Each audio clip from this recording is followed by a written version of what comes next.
At the national level, cities are part of a complex system of interrelated urban places and are key elements in the economic, social, and political organization of regions and nations. The interdependence among towns and cities makes it important to view a country as a system of urban places rather than as a series of independent settlements. The concept of an urban system refers to a set of towns and cities that are linked together in such a way that any major change in the population, economic vitality, employment, or service provision of one will have repercussions for other places. In this chapter, we examine urban functions and the differing types of urban places within a national territory, and review the main theories to describe and explain the development of national urban systems. Good day, everybody! Our topic is all about national urban systems. What is a national urban system? A national urban system begins with a set of cities above a predetermined threshold population or functional composition. These places provide a basis for allocating the entire area, or at least the equivalent, of the country into functional regions around these nodes. Preview. So these are the key concepts that will be discussed in this topic. First is the national urban systems. Second, the classifications of cities. Third, the principles of central place theory. Fourth is the assessment and applications of central place theory. Fifth, the diffusion theories of settlement location. And the last is the mercantile model of settlement evolution. National urban systems and the outside world. So, although the principal focus of this chapter is on the national level because we are focusing about the national urban systems, however, we must remember that national urban systems vary, or shall we say, it differs in terms of their degree of closure or openness to outside influences, or the factors that comes from the outside influences. According to Pratt in 1977, he suggested a fourfold classifications of national city systems based on their degree of openness or closure and level of internal interdependence.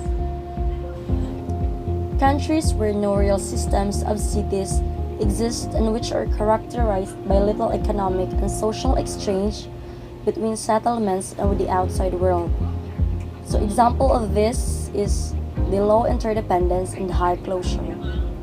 So there are few present-day examples of this category, since even third world countries generally have some form of urban system, a degree of internal exchange and communication, and some external links. So the best examples are therefore historical. Many countries of medieval Europe were characterized by a few independent urban centers acting as marketplaces for their surrounding areas, but with limited exchange between centers. And countries where little exchange occurs between urban centers, but rather than being independent, each center has strong external ties. So example for this is the low interdependence and low closure. So here, no national system of cities exists, but instead, individual centers might form part of an international system of exchange.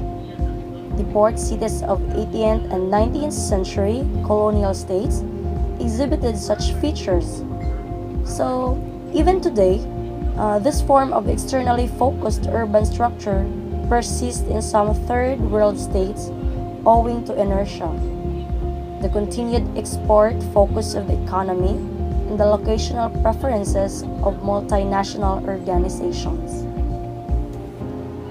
Next, countries characterized by towns and cities with a high level of interdependence, but where the whole system is also subject to strong exogenous influences. So example for this is the high interdependence and low closure. So this includes most countries of Western Europe, which are generally highly developed and relatively small in population or territorial terms. High levels of development are linked to specialization, exchange, and interdependence within the national city system, while small size leads to a high level of international trade in relation to domestic production. So with strong transport and information links to other cities throughout the world. So the last classification is that large developed countries such as the USA and international groupings such as the European Union. In these countries or groups of countries, the intercity movement of goods is stimulated by the absence of tariff and quota barriers in trade, whereas the presence of such barriers to external trade results in a relatively high degree of closure. Types of places in the national urban system. So what are those types of places belongs to the national urban system? Most cities accommodate a combination of functions with the relative importance of each varying between places. Researchers have sought to impose some order in this functional diversity by classifying settlements in order to gain insight into their characteristics. City classification schemes range from simple general description to those based on multivariate statistical techniques. One of the earliest examples of city classification is being presented by Harris in 1943 in his analysis of 605 U.S. cities. Having recognized that all large cities are multifunctional, Harris sought to identify critical levels of employment in certain occupations that would separate cities into clearly defined functional types.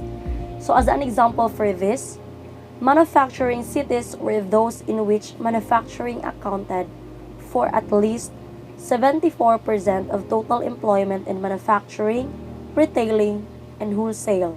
So the largest city in this group being Detroit. Harris typology provided a benchmark for subsequent city classifications which, as computational techniques became more powerful, included larger numbers of variables. So criticism of the subjective identification of classes by Harris also led to approaches in which classes were divided statistically from raw data. A prime example is the multivariate statistical classification of British towns by Moser and Scott in 1961, which employed a total of 57 measures of population size and structure, population change, households and housing, economic character, social class, voting characteristics, health and education. So this represented a broader study of urban difference than the earlier, narrower functional analysis. So these are the factors which is being used by Harris in his analysis in identifying or classification of cities. So as we can see in the table 6.2, this shows the classification of British towns. These are the factors for classification of British towns, mainly resorts, administrative, and commercial.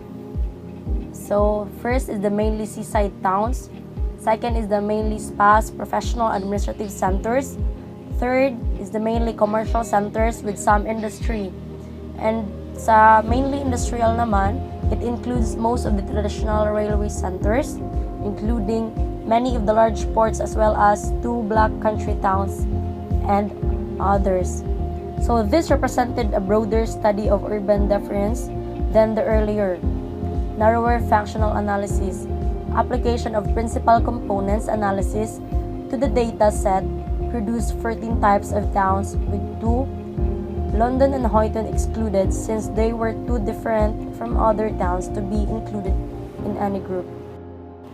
Despite increasing technical sophistication, city classifications were not recognized as making a major contribution to the theoretical development of urban geography.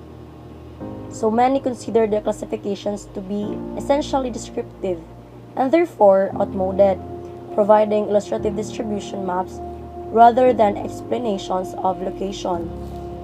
So most fundamentally, by the early 1970s, critics were able to argue that the development of different classifications had become an end in itself rather than a basis for understanding urban function or for addressing urban problems.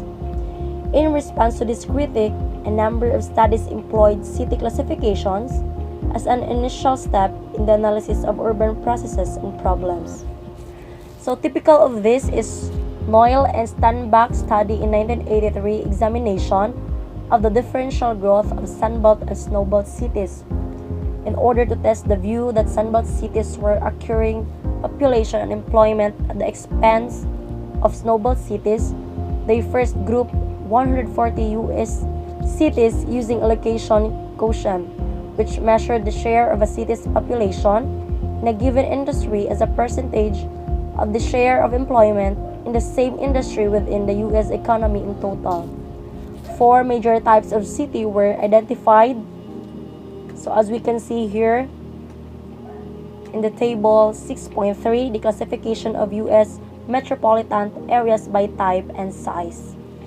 So here there are 2 columns. One is for the type of center and second is for example. So first is the diversified service centers. So here, as we can see in the table 6.3, this is the classification of U.S. metropolitan areas by type and size. So the classification was then used as a basis for an analysis of the flow of people and economic activity between cities and different regions.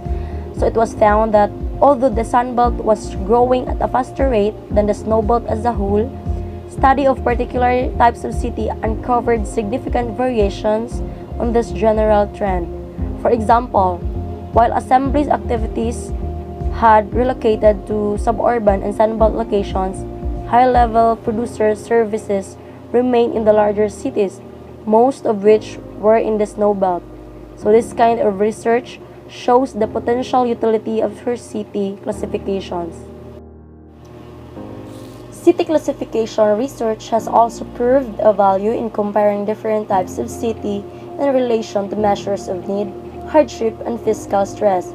So Logan and Walsh in 1987 related the classification of city types to particular consequences, the advantages or disadvantages for individuals and social groups in terms, for example, local rents, wages and wealth, taxes and services, and daily life. So as we can see here in the table 6.4.